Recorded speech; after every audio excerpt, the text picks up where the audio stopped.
ونصلي على رسوله الكريم أما بعد فأعوذ بالله من الشيطان الرجيم بسم الله الرحمن الرحيم قصص الانبیاء حضرت ہود علیہ السلام اور سورۃ الہود میں حضرت نوح علیہ السلام کے قصے کے بعد فرماتے ہیں ترجمہ اور ہم نے عاد کی طرف ان کے بھائی ہود کو بھیجا انہوں نے کہا کہ میری قوم خدا ہی کی عبادت کرو اس کے سوا تمہارا کوئی معبود نہیں تم شرک کر کے خدا پر محض بہتان باندھتے ہو میری قوم میں اس واعظ و نصیحت کا تم سے کچھ صلہ نہیں مانتا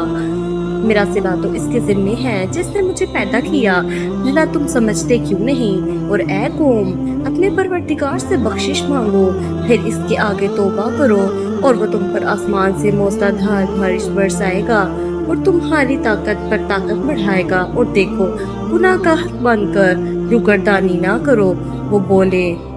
ہود تم ہمارے پاس کوئی دلیل ظاہر نہیں لائے اور ہم صرف تمہارے کہنے سے نہ اپنے معبودوں کو چھوڑنے والے ہیں اور نہ تم پر ایمان لانے والے ہیں ہم تو یہ سمجھتے ہیں کہ ہمارے کسی معبود نے کہیں آسے پہنچا کر دیوانہ کر دیا ہے انہوں نے کہا کہ میں خدا کو گواہ بناتا ہوں اور تم بھی گواہ رہو کہ جن کو تم خدا کا شریک بناتے ہو میں اس سے بیزار ہوں یعنی جن کی خدا کے سوا عبادت کرتے ہو تو تم سب مل کر میرے بارے میں جو تدبیر کرنا چاہو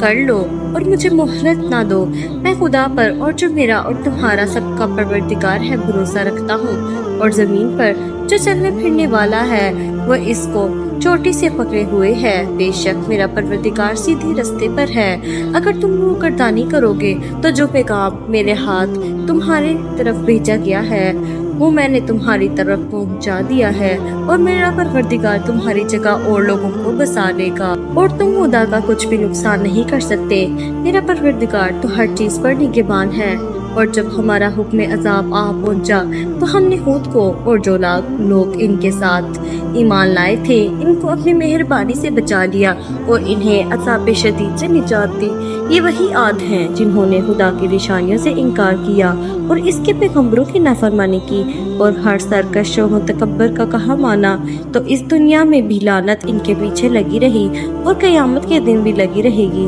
دیکھو عاد نے اپنے پروردگار سے کفر کیا اور سن رکھو ہود کی قوم میں عاد پر پھٹکار ہے اور سورۃ المومنون میں نوح علیہ السلام کے قصے کے بعد فرماتے ہیں ترجمہ پھر ان کے بعد ہم نے ایک اور جماعت پیدا کی اور انہی میں سے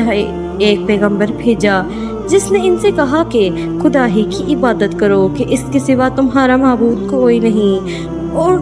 تو کیا تم ڈرتے نہیں تو ان کی قوم کے سردار تو کافر تھے اور آخرت کے آنے کو جھوٹ سمجھتے تھے اور دنیا کی زندگی میں ہم نے انہیں آسودگی دے رکھی تھی کہنے لگے کہ یہ تو تم ہی جیسا آدمی ہے جس قسم کا تم کھانا کھاتے ہو اسی طرح کا یہ بھی کھاتا ہے اور جو پانی تم پیتے ہو اسی طرح کا یہ بھی پیتا ہے اور اگر تم اس سے اپنے ہی جیسے آدمی کا کہا مان لیا تو گھاٹے میں پڑ گئے کیا یہ تم سب سے یہ کہتا ہے کہ جب تم مر جاؤ گے اور مٹی ہو جاؤ گے اور ہڈیوں کے سوا کچھ نہ رہے گا تو زمین کے جس بات کا تم سے وعدہ کیا جاتا ہے بہت بعید ہے اور بہت بعید ہے زندگی تو میں ہماری دنیا کی زندگی ہے کہ اسی میں ہم مرتے اور جیتے ہیں پھر ہم نہیں اٹھائے جائیں گے یہ تو ایک ایسا آدمی ہے جس نے خدا پر جھوٹ افطرا کیا ہے اور ہم اس کو ماننے والے نہیں پیغمبر نے کہا اے پروردگار انہوں نے مجھے جھوٹا سمجھا ہے تو میری مدد کر فرمایا کہ یہ تھوڑے ہی عرصے میں پیشمان ہو کر رہ جائیں گے تو ان کو وعدہ برحق کے مطابق زور کی آواز نے آ پکڑا تو ہم نے ان کو عذاب میں ڈالا بس ظالم لوگوں پر لعنت ہے Thank you for watching. At Reflection.